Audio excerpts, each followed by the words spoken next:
Glad to have you with us from Davis-Wade Stadium in Starkville, Mississippi.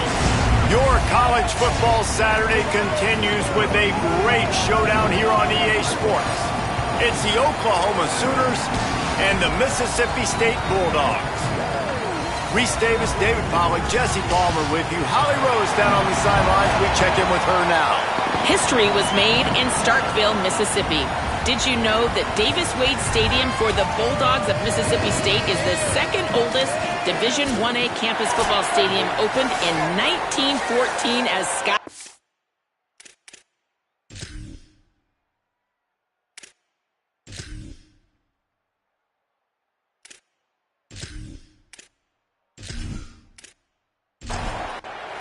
The Sooners will kick off first, and here we go. And it'll come out to the 25. No attempt at a return. The Bulldogs offense who will have the football first. And standing in the way is one of the best defensive lines in the country.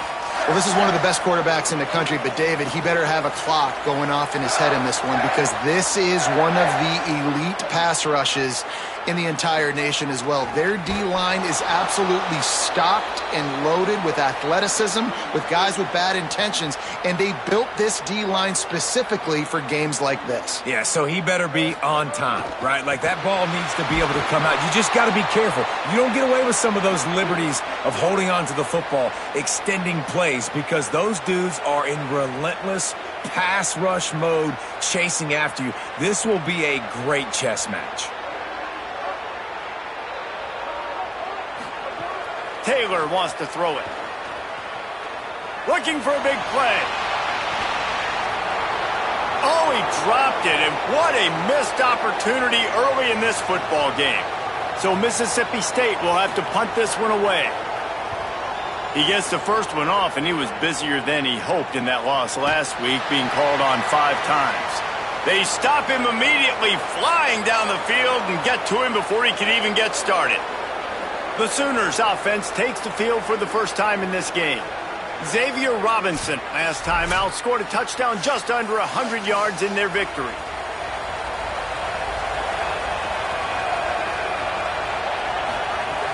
Off the play fake on first down.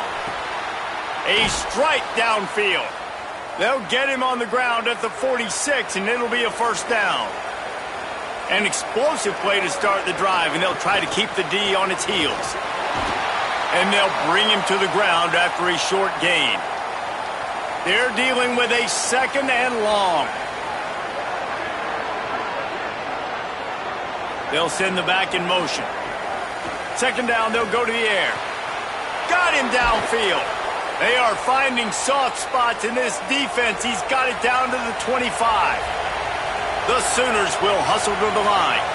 It's a really nice throw. It's so impressive watching this Oklahoma passing attack now. You think back to Bob Stoops taking over as head coach in 1999 and bringing with him the air raid offense, a style of passing attack that still wasn't very prevalent in college football at the time, but since then they've always had good quarterback play and guys that could play up tempo, make good decisions. This dude right here, he fits in perfectly with what they're trying to do throwing the ball in Norman, Oklahoma. Makes the catch. The ball is down at the 14 after that grab. And the Sooners go back to work after moving the chains through the air. The give to the running back from the shotgun. He's tackled right at the 10-yard line, and they're trying to cash in on this drive. To the air, it's Mateer. Got it! He's brought down, but there's a flag on the field. Let's see which way that's going to go.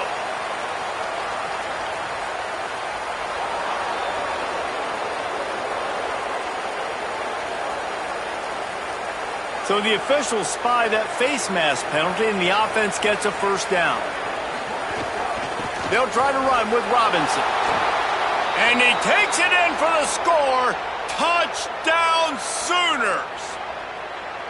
And the running back was not going to be denied on that play. He had a hole. He saw it. He put his foot in the ground, and that was pay dirt.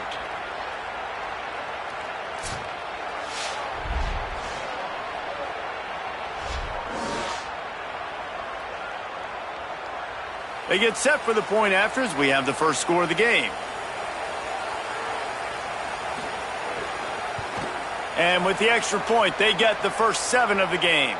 They marched 72 yards, and they capped it off with a 1-yard plunge.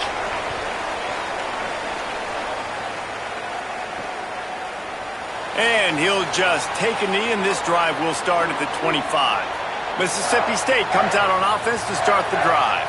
They didn't get much done the last time they had to punt it away from deep in their own territory, hoping this drive will be more productive. Runs ahead and powers his way for 4 yards out to the 30. I wonder how much fun this is for him. The head coach trying to take down the old alma mater across the way. Yeah, I think these are always mixed emotions and how you feel about this, playing your old squad. Like, it's something about it, I'm sure, that's nostalgic, and all the memories probably come flooding back. But there's also a competitive element, Palmer, that you want to beat this squad. Like, this is the next team in your way for you accomplishing your goals and dreams. Yeah, he's probably experiencing the emotional spectrum coming into this game, but make no mistake about it, he has to separate himself from his past allegiances and understand he's the home team. He wants this crowd to get in this football game. You know, he just gave a rousing speech to his guys in the locker room before taking the field. He wants to win this game versus his alma mater. Here come the Sooners ready to go on offense. Already a solid start to this one. Now back to work with this 7-0 lead. Snags it quickly on the left. Great job on the containment and the tackling. They stop him for no gain. Back to pass. It's Mateer. Fires to the middle. That's caught. It's Harris. Plenty of room on that play, and they find their way to the 36. The Bulldogs using their first timeout. After using an early one, 2 left for them to spend. Now from the 36-yard line, it's 1st and 10. Here's a give to Robinson. Just enough room to gain a couple down to the 34. What will they dial up on 2nd and a long way to go?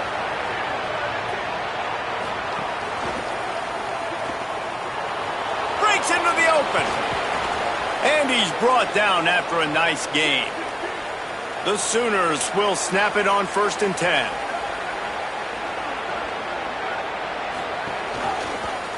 Pulls it and runs it again. He's going to lose a yard on that one. Lost yardage on that last one. It's 2nd and 11.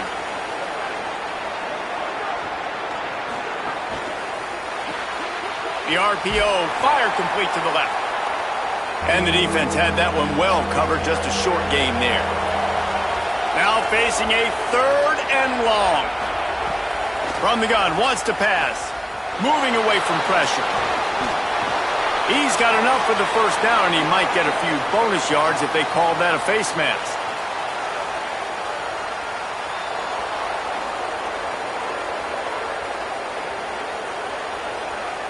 I'm not sure he knew he had the face mask there, tried to let it go in time, but couldn't. It's a penalty on the defense. The Sooners trying to get a touchdown on 1st and goal. Off play action. Fires to the end zone. Touchdown, Oklahoma! Right on the money, and he makes the grab in the end zone. Really nice job working the route and getting himself open. And he was able to locate the football, snag it out of the air, and this guy now has 5 receiving touchdowns on the year. They'll try to add another to their lead.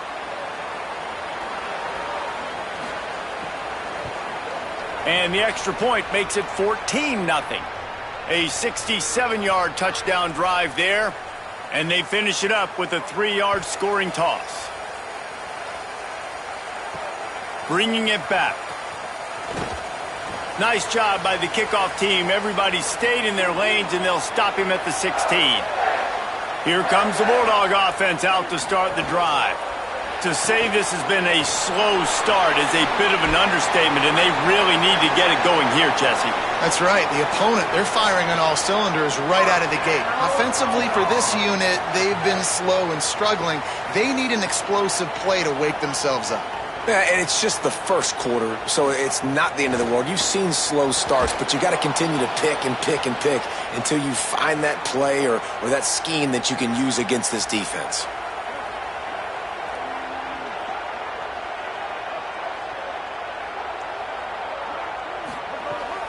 Here's a give to Mcfl. He's brought down, but there's a flag on the play. Let's see if it stands.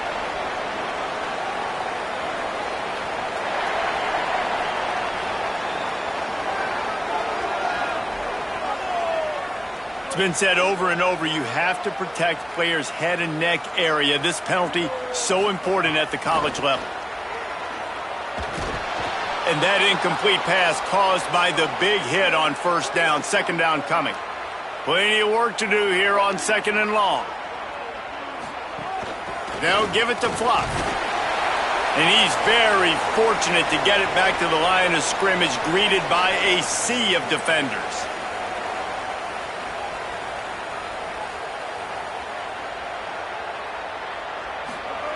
Taylor wants to throw. Going for the big play. Catch inside the 25. And they explode on that one, and they've got it down to the 22. Yeah, I think if you're on offense right now, you're thinking, I don't know if our defense can stop him. They couldn't do it the last drive out. We're down a lot on the scoreboard right now, so we need to score touchdowns every time we have the ball. That was a big play. Intercepted deep in his own end. Bringing it back. All down at the 31-yard line, and that's where this offense will go to work. Nothing going right for this team early in the first quarter here. The defense is getting gashed, and now you've thrown a pick. The head coach has got to get his team together and get everybody to calm down and settle in. And this defense, they've got to do a big job here. Like, offense puts you in a bad spot. You haven't had some great moments, but this possession, we got to get a stop, got to stop the bleeding, and get the ball back to our offense. Guys, we'll get another look at this Oklahoma offense. They put 2 touchdowns on the board in the early going, and now right back to work. Caught behind the line. It's Sategna. And they pick up just a few on that completion. So now it's second and long. Handoff from the shotgun. Makes it past the marker. Gets it to the 46-yard line. First down for this offense. Here's this offense with a fresh set of downs. Wide receiver going in motion. He's brought down, but he went backwards after that completion, not the way they had it drawn up. And the Sooners trying to find their way forward after the big loss on the last play. Back to pass on second down. Right down the middle. He makes the catch. He's really close to that first down marker, but they stop him just a bit short. Keeps it himself. Knocked down immediately at the line of scrimmage. The Sooners come to the line with a new set of downs. Wants to throw on first down off the play fake. Floats it out in space. They make the stop, but there is a flag on the field. We'll see what that's all about.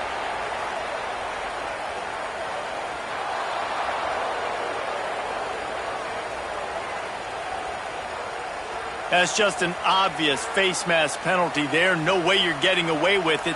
Got to keep your composure there. 3 yards, first down for the offense after that penalty. They'll move the wide receiver. They'll run play action. Caught in the backfield. It's Harris. Got the completion, but nowhere to go as that defense reacted quickly.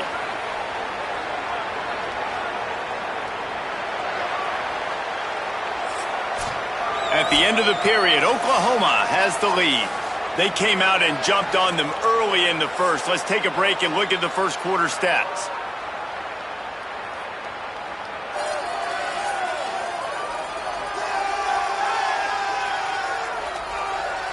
Big turning point as we head into the second and get this game rolling again. Had a chance to talk it over during the break, and they'll start with second down.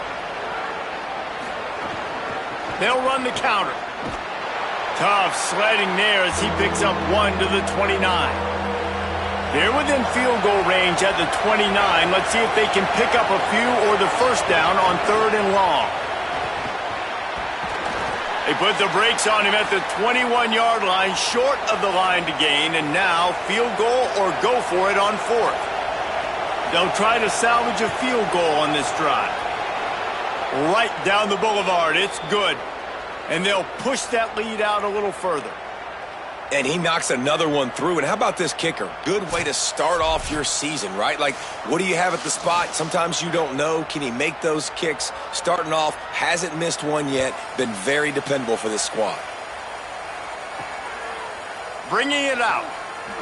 That gamble did not pay off as they bring him down at the 12-yard line. Here comes the Mississippi State offense ready to attack. They just haven't been able to get anything going, and they better get started or it's going to get away from them, David. Yeah, and these are the weeks that you really wish that you were playing a video game and you could just reset the console, start over, Jesse, and make something better happen early. They just look like they're sleepwalking in this first half, and it's not just one guy. They just haven't been playing collectively as a unit. And if I'm the head coach, I'm considering starting to give some other dudes some chances here. Mississippi State right back to the line.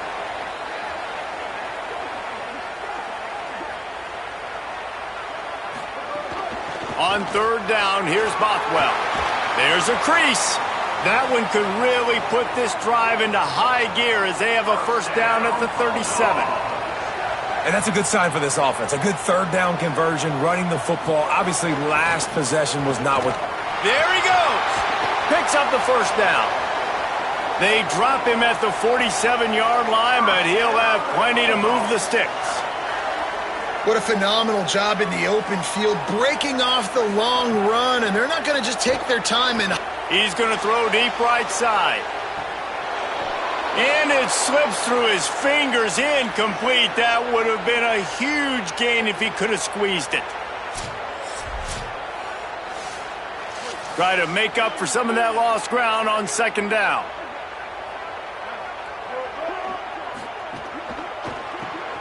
That's caught. It's West. And the defense settled in to stop that one for a short gain. They've got to come up with a big play on this 3rd and long. Taylor wants to throw it. Just too much of a rush, and down goes the quarterback just behind the midfield stripe at the 49. And you don't want to see this trend continue. Last week, he was sacked 4 times. The offensive line, this offense as a whole, needs to get in better situations, get rid of the football faster, and not keep getting their quarterback hit. Mississippi State will roll out the punt unit. A fairly short distance here toward the sidelines, not his best work. The Sooners will get things going on offense as they head onto the field. They've got the lead here. Last time they settled for a field goal, but David got to find that balance between being aggressive and careful. And I think they'll take that. I got the lead, Palmer. I got the football. I got to take care of the football, put a nice drive together, and just get some kind of points on this drive. No doubt. Lots to be... Breaks a tackle, and he might go. Finally corralled, but not before. He picks up the first down. And I don't know if this defense knows what just hit them because they gave up the completion, they gave up a first down, and now here's the offense back up at the line of scrimmage again, going tempo. Out of the gun, the inside handoff, looking for a crease. And he doesn't find much running room, a short gain on the play.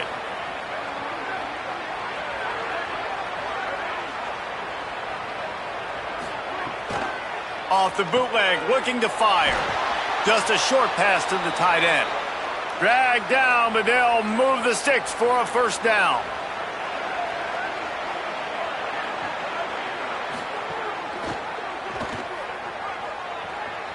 Oh, he's got some space. They bring him down, but the big play will move the sticks. Man, you got to lock in on your keys. When they run this kind of offense and they do the replays, somebody has to account for the quarterback, and they forgot who that was, and he made them pay with a big play. Going to the run, it's Robinson. He'll be brought down at the 5-yard line, and this defense is on its heels. Now it's 2nd and goal. Motion from the wide receiver. The run up the middle, trying to power to the goal line. He works his way all the way down to the 3, and the defense is reeling. Well, they've gotten it down to the 3, but now it's 3rd and goal. Back to throw, it's Mcfl. Takes a hit as he fires. Right through his hands. He had a touchdown and just didn't look the ball in. It'll be 4th down. It's wise not to be too greedy, and they'll go ahead and send out the field goal unit. Smashes it between the uprights. And now the lead is extended a little further. How great is it to know that if you can get the ball down somewhere close to the 40-yard line on your opponent's side of the field, you're walking away with at least 3 points because this dude is automatic. Here he comes from inside his own 5. He was hoping for something a little more dynamic, but they get him on the ground at the 20. The Mississippi State offense headed back to the field to go to work. They'll start on the ground with Mcfl. That's about as close as you can get to that marker, and it will be 2nd and just a few breaths away from the 1st down. Man, when I can run the football like that on 1st down and create 2nd and inches and stay way ahead of the sticks and be in a position now where I can throw the football or run, I will have a lot of success on the offensive side of the football. He wants to throw it. Nice grab in traffic. And it's pretty obvious there was a big hole in that screen, and the defense ran right through it. Punt is on its way.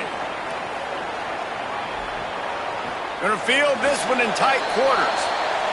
The pursuit and coverage was there, and they swarmed him under for no gain. Keeping it on the ground inside. It's Robinson. He's gonna lose a yard on that one. After getting knocked back to open this drive, it's 2nd and 12. Back to pass. And it'll be incomplete. This defense is physical in pass deep. Ball's at the 27. This offense facing a 3rd and long. Here's a heat. And down he goes. The defense bringing the heat. This defense needed something to happen to create some momentum back to their side. They've built a deficit. QB's been very comfortable making plays. Exactly what you needed. Put some doubt in his head. Get to him. Hit him. Get physical. They get the sack on this play, and that's just what they needed. The Sooners will punt it away on 4th down. 3 and out. They got stuck in reverse. They hope the punt can bail them out. Not a lot of room to field this one. They stop him immediately, flying down the field, and get to him before he can even get started. They'll start on the ground with Mcfl. Not the biggest play in the world, but it's one that can set the tone as he bangs his way out to the 38. And the offense has a little bit of success, and what do? They push that turbo button right back on the line, ready to run another play. Unloads it downfield. He's got it inside the 30. And that tackle almost certainly saved a touchdown after he ripped off a huge gain. Now a timeout called by the Sooners. That's their first. And they'll have 2 left to work with here in the 1st half.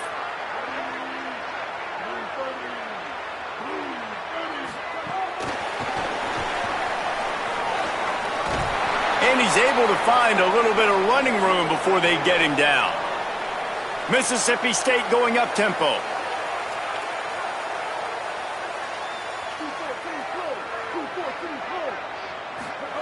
Taylor wants to throw. And they're not quite in rhythm there. It's incomplete. And the Bulldogs come to the line on 3rd and short, hoping to keep the drive alive. Movement on the offensive line. That's going to be a false start, and they'll walk it back.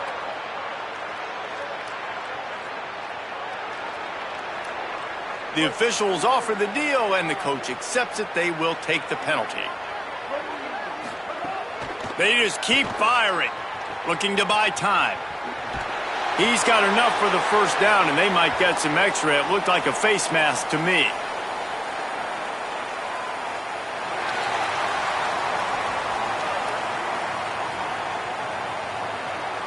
He was grabbing for anything he could get a hold of and wound up with a fistful of face mask, and it'll cost him 15. Handoff, fluff Bothwell. No room to run, and he stopped right at the line of scrimmage. It'll be 2nd and goal. We've reached the 2-minute timeout, and a score on this drive would do wonders for their confidence. To the air on 2nd down. And he wanted to get the score right there, but it falls incomplete. Huge play in the red zone. 3rd and goal coming up. Got his man on the right. Timeout, Oklahoma. That's their 2nd. And they'll still have one in their pocket for what's left in this first half. Now on 4th down, here comes the field goal team. And he'll boot one from the right hash. He ought to be able to navigate that angle from this distance. He splits the uprights. Are forced to settle for the field goal. And you want a touchdown and you want to be aggressive, but man, right down the middle, that obviously gives me some confidence down the road that I can trust this guy. And no chance at a return here. They'll start this drive at their own 25. They'll put this one in play. First snap of the drive from the 25. And the pass is incomplete, but there is a flag, and that receiver might have used a push-off to get free.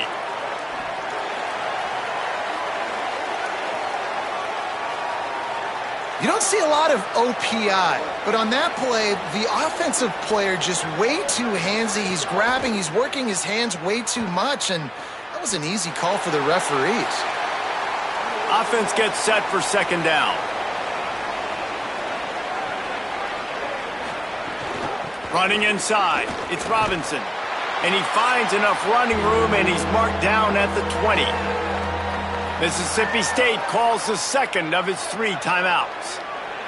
The brain trust getting thoughts together for this big 3rd down coming up. Gives it on the option. Stopped cold by this defense. They tried to fool him with the run, and nobody was buying it. The Bulldogs take their 3rd and final timeout. And now everybody chiming in to figure out how to play this 4th down. Fields to punt and try to pick up some yards. And he'll work his way on the return out to the 35-yard line before he's stopped. They take over late in the half, enough time to put together a drive. Looking down the middle. Finds the big tight end. They'll get it to the 48. No need to measure. It's a 1st down. They've been overwhelmed so far in this first half, but if they could muster a score, maybe a glimmer of hope. Yeah, and I know it's been a struggle. They've been struggling this whole game, but let's get something positive going into halftime. Coaches won't yell at you as much, but they got the first down. Now let's put the pedal to the floor, go a little faster, cut into this lead. Can't make the connection, and the defense putting on the heat and forcing the incompletion.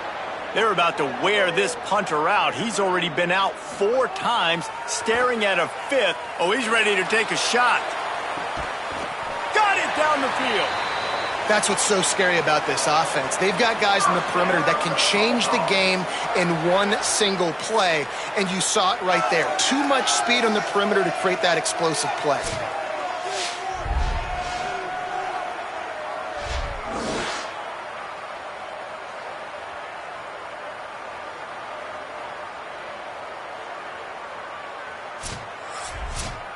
This first half of offense won't go on the highlight reel so far, but starting to get things moving, it's 1st and 10. Wrestled down at the 8-yard line as they threaten deep in the red zone. It'll be 2nd down, and remember, they can pick up a 1st without scoring. He's brought down at the 7-yard line, and they are threatening to take it in.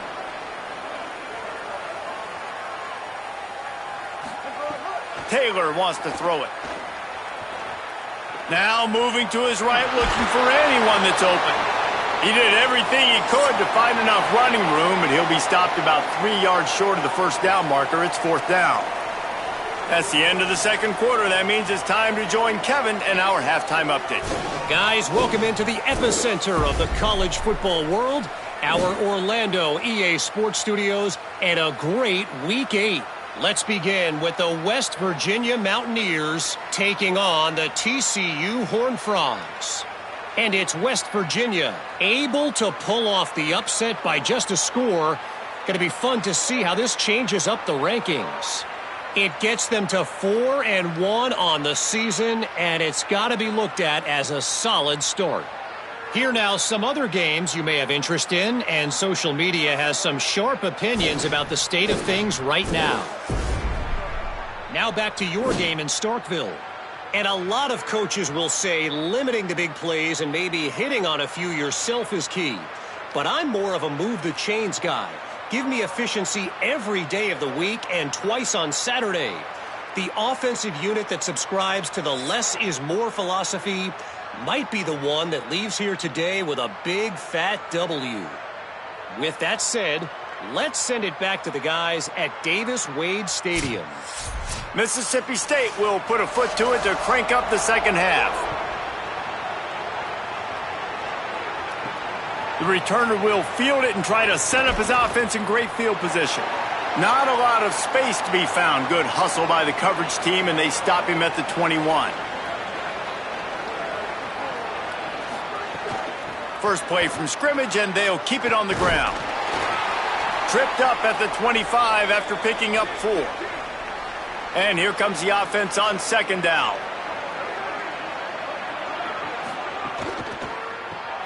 The RPO, it's complete. At the 35, he's loose. And the runner is down, and so is a flag.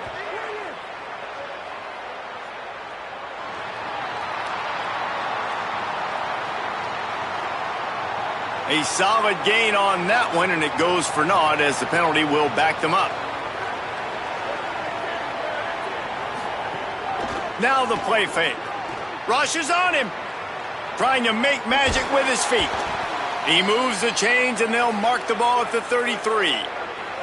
And this set of downs gets started from the 33, 1st and 10.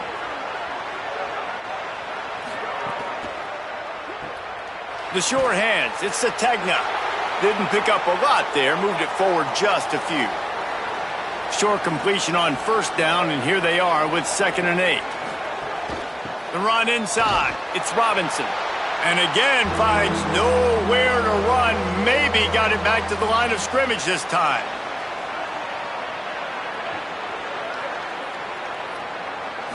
Looking for a man, it's Mateer. Oh, he's going to take a shot at the DB. Brings it down on the right side. Crosses the 35, out of bounds there. Nice pickup on the play, spotted at the 32. Man, I love this offensive approach, man. All gas, no brakes. You got the lead, so what? Continue to do what you do. Find those one-on-one situations and continue to stay aggressive. He steps out of bounds at the 15-yard line. Big pickup on the ground, and they're rolling. Wide receiver comes in motion.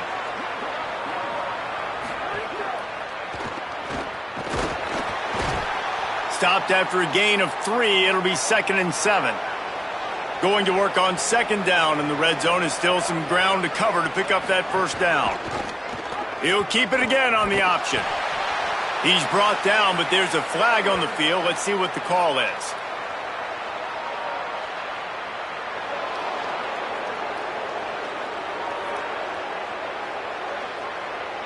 Face mask penalty cost the D 15 yards and a first down. On the doorstep of cashing it in for the offense.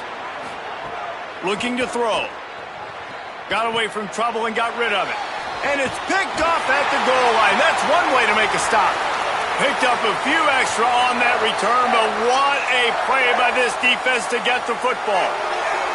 Hey, guys, I tell you what, man, they wanted to they were ready to rock and roll to start this second half. They put a nice drive together, and then it's just about managing the game, right? Don't take points off the scoreboard. I start to get in an area where I'm in field goal range. I'm getting ready to score a touchdown. Be smart with the football. He gets just a little greedy, and the defense makes him pay.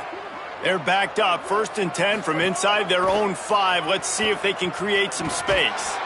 And that wasn't a big game, but look at the offense. Right back on the ball, ready to call a play, ready to go fast. Mississippi State right back to the line. Taylor wants to throw. He wants to take the top off. Makes the catch on the left. Finds a seam. The tag. Touchdown, Bulldogs. Rolled into the end zone, and this crowd was eating it up.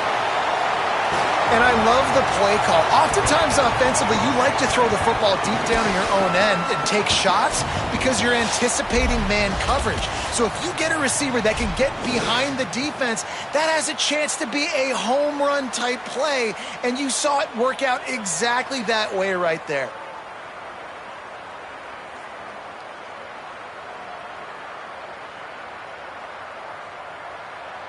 Getting set for the point after.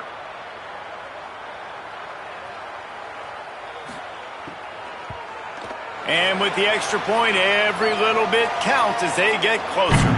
This offense prides itself on going after you, and they did with that long touchdown pass to finish off a two-play drive. On the move from inside his 5. And the returner is brought down, but there is a flag on the play.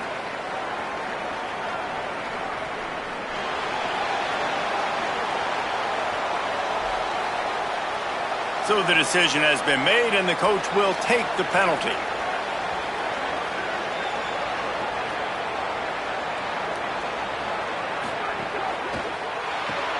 Pulls and fires complete.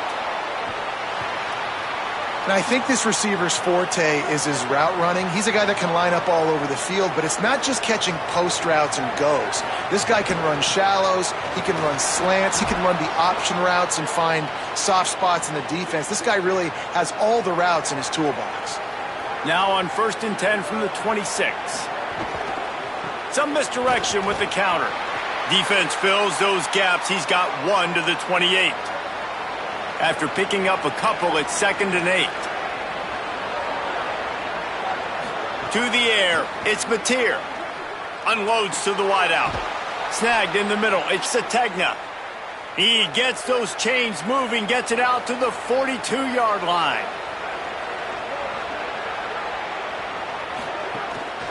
They'll give it to Robinson.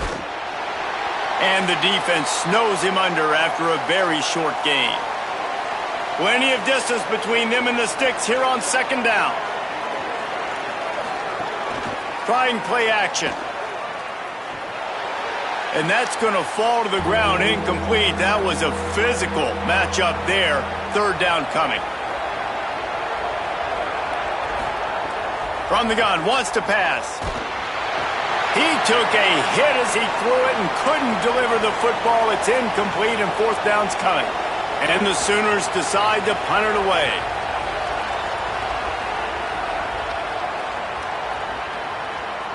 And the punt hits at the 6, and they can't down it, and it'll be a touchback.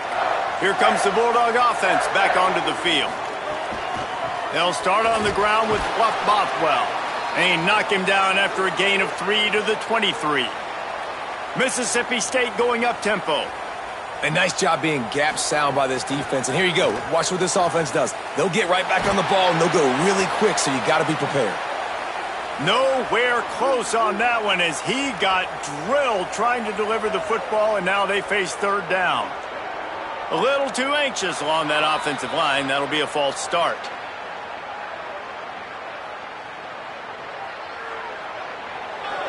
The officials offer the deal, and the coach accepts it. They will take the penalty.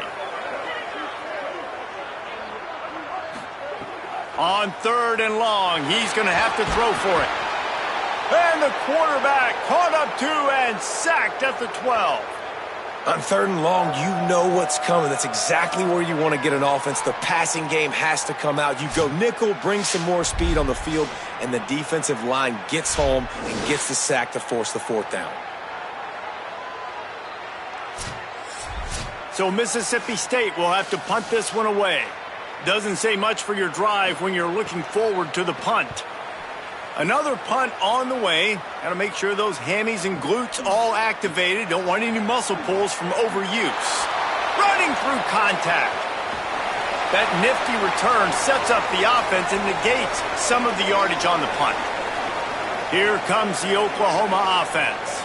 Things have been clicking along nicely, Jesse, but they have to make sure they keep it up. Yeah, they got to wake up. It seems like they've been a bit lackadaisical here the last few drives, maybe as we've seen this lead dwindle a little bit, David. So they need a bit of a spark here to get that mojo back. Yeah, and you always have the adjustments, and then your opponent adjusts, and now they got to readjust now because this game's getting a little bit tighter than they liked. Got his man downfield. And this offense is feeling it as they rip off a big chunk of yardage, and they've got it on the 22. Really nice job threading the needle on that pass. They've had a lot of dudes that were able to do that in Norman, Oklahoma. Josh Heupel, Jason White, Sam Bradford, Baker Mayfield, Kyler Murray, Jalen Hurts. The names go on and on and on. Hurting you in the passing game with their vision, with their accuracy. This guy, I tell you, he fits right in this Oklahoma offense. You might get away with grabbing just about anything except the face mask. Got to keep those hands below the face mask. Gives it to the back on the draw. He's brought down at the 6, but the defense feeling the heat to make a stop here. They keep pushing forward, now back to work on 2nd and goal from the 6. And a nice solid pickup there before the defense wrestles him to the ground. Let's see what the offense dials up on 3rd and goal. Here's Robinson. Trying to get in the end zone, and the ball is loose. Oh, and he's able to get it back. Good thing for him. And it looks as if they've buzzed down. Replay wants to have another peek at that last play.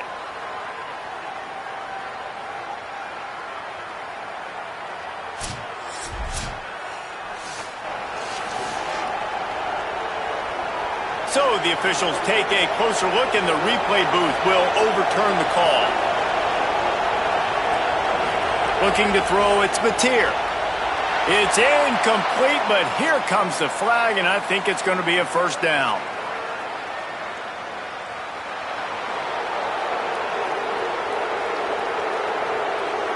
So given where the line of scrimmage was on that last play, the pass interference penalty in the end zone will put the ball at the 2.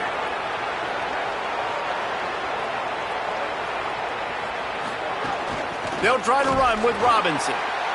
Stopped in his tracks, and they'll have to try it again.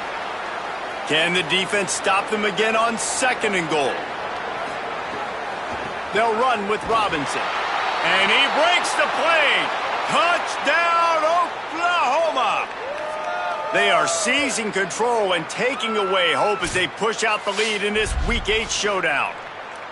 And the running back gets his 2nd rushing touchdown of the game. You want to continue to feed this guy. You could tell he's got a nose for the end zone, knows how to get in there, knows how to make things happen. And with the extra point, they now have a 3-possession lead at 17. They covered half the field with a 50-yard touchdown drive. And they capped it off with a 1-yard plunge. And he'll bring it out of the end zone. And the tackle is made on the return, but a penalty flag has flown, and I think they may be backing it up a bit.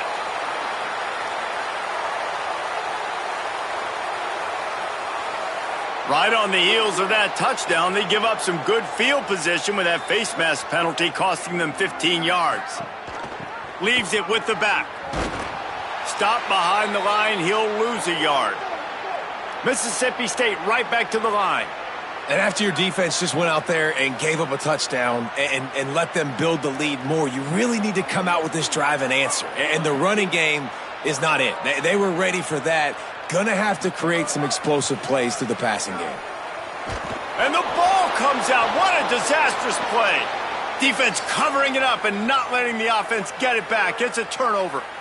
And that is exactly how you draw it up. You get to the quarterback, but you get the football out. You hit him, you try to rake it out. Great job by the defense, getting the sack, getting the fumble.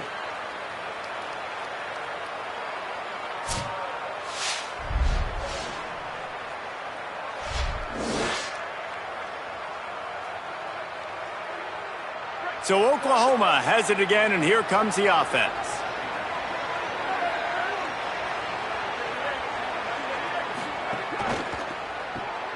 Here's a quick throw out to the left. That completion gets them inside the 10, and the defense is running out of room to defend.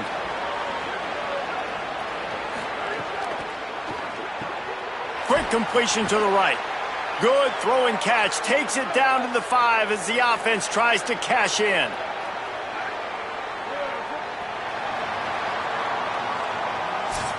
And talk about spreading the ball around. Everyone getting a chance to show off the hands based on the number of targets we've seen.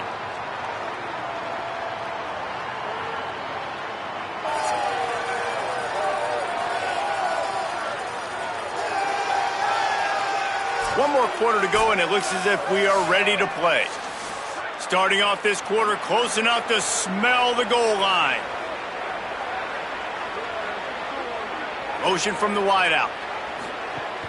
Keeping it on the ground on 1st and goal. Tough to run it this deep in the red zone, and he found nothing at all that time.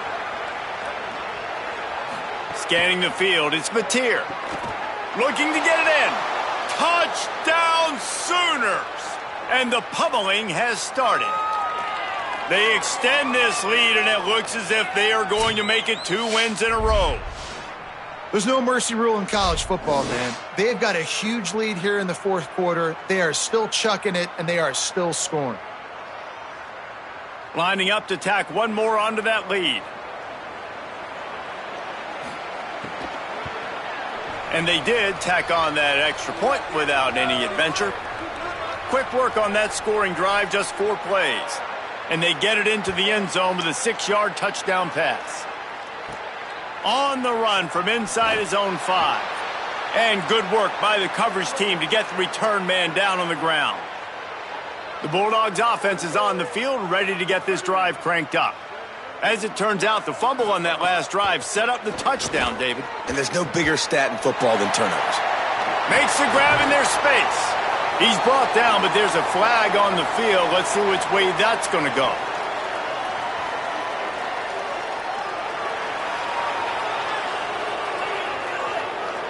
Just when they thought they had the big play, the penalty wipes it out. Off the play fake on 1st down to throw. Fires to the wideout. Catch in the middle, it's Johnson. They finally get him on the ground, but he's got an explosive play for the 1st down. This has been a frustrating day. I mean, they haven't moved the ball consistently, and now you get a play, but they haven't put 2 and 3 and 4 plays together, and that's why they're trailing in this football game. So maybe they can find some kind of a rhythm here late in the game and get something cooking. He just couldn't hold his water long enough in the line of scrimmage. It'll be a penalty.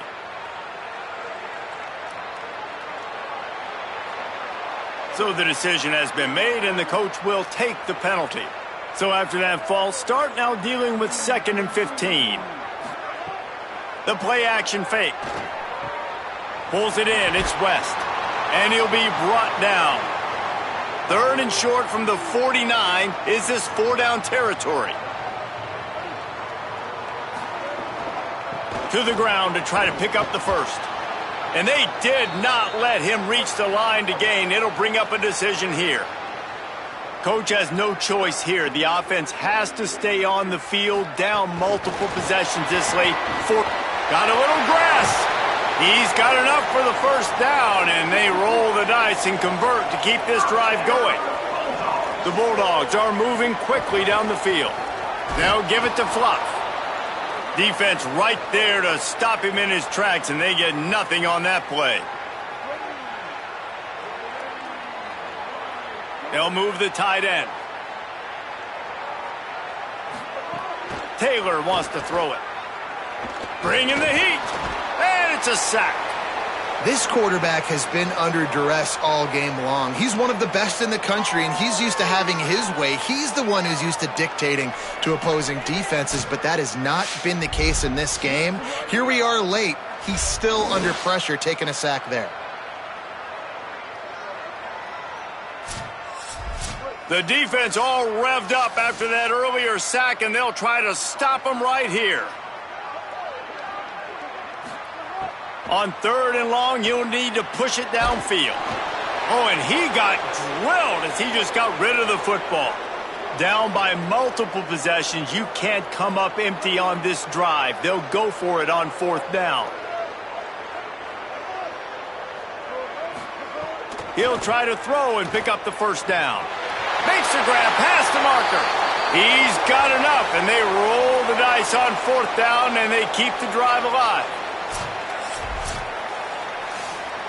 And the Bulldogs, after moving the sticks through the air, come to the line.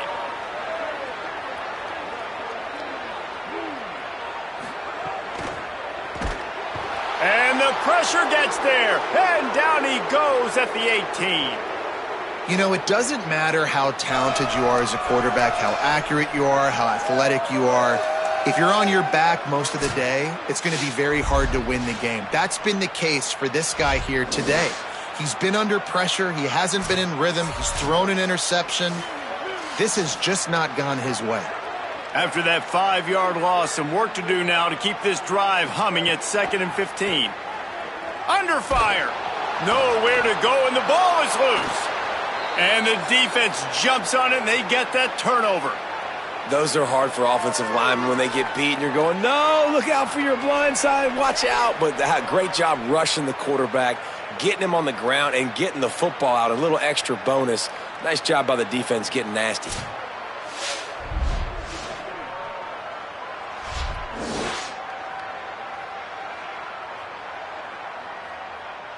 The Sooner offense returns to the field. So they get the ball back after that turnover, and that might well have been the final nail in the coffin for this one. Pulls it in. It's Harris. That's the kind of play that can really get you going as they have a first down at the 43. Handoff to Xavier. And I know you can play these late-game situations differently, but I love when you just stay physical. You run the football. You preserve the lead. You got great field position. You're in a great position to salt this clock away and get a W. All down, but he has enough to move the chains. Wide receiver going in motion. Out of the gun, the give to the back. They didn't get a push at all on that one. It'll be no gain on the play. Didn't get much on first down. It's 2nd and 9.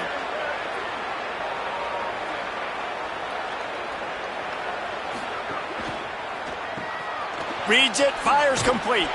He's brought down, but there's a flag on the play. Let's see if it stands.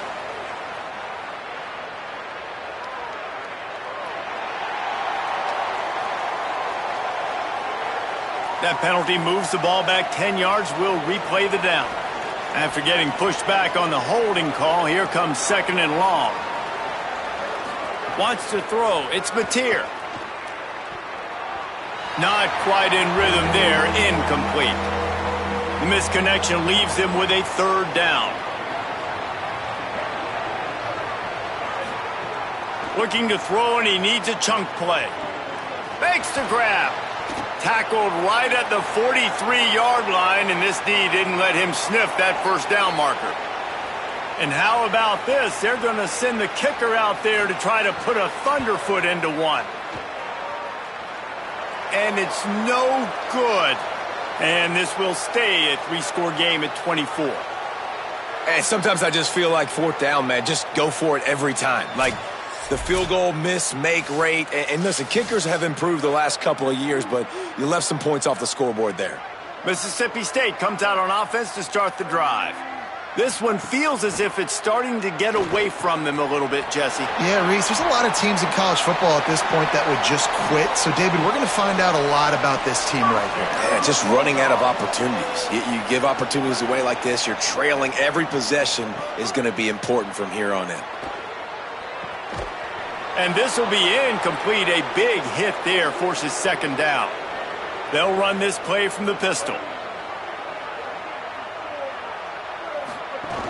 Off the play fake. He lost it high and deep down the left side. And he got away from the defense and takes it in. Touchdown, Bulldog!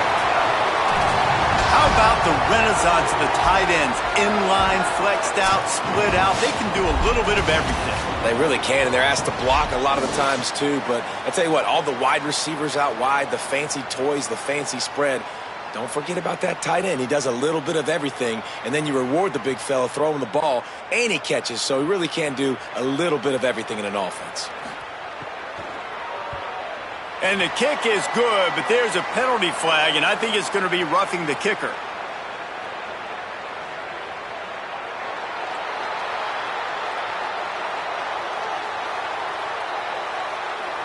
That kicker took a nasty-looking shot, and that personal foul goes against the defense.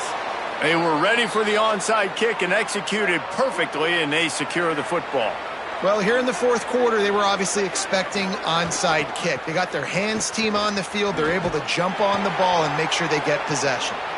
And they'll wrestle him to the ground after a short gain. Backed up now, here's 2nd and long.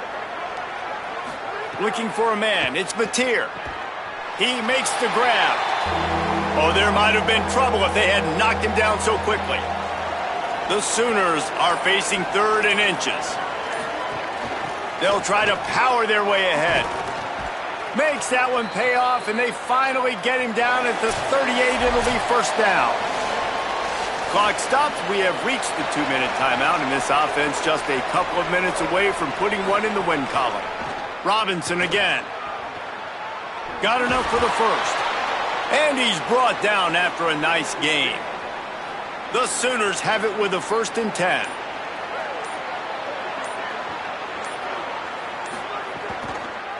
The option, he'll keep it. He's going to lose a yard on that one. Lost 1 on that last one. It's 2nd and 11.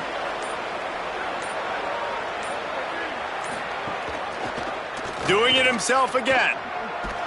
And they'll stop him after a minimal pickup. Quite a bit of work to do on 3rd down from the 23, and this D would love to force a field goal try.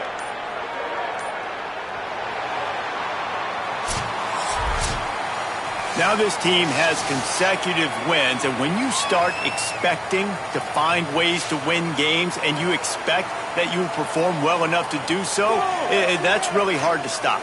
It's a mindset, Reese. This team has it right now. You can tell their players trust each other. Big situations arise in games. They're looking at each other in the huddle on the sideline, expecting to make the play that's going to help them win games. This team incredibly mentally tough right now, David. And you start to build that mental toughness when you start to string together positive weeks and you start to string together positive plays. Now you know you can do it. It's not, we talked about it in the offseason, oh, we want to do this. Now you're starting to execute it and put it together on the field. That's going to do it for us as the season marches on. For David Pollack, Jesse Palmer, and Holly Rowe, I'm Reese Davis. This has been a presentation of EA Sports College Football.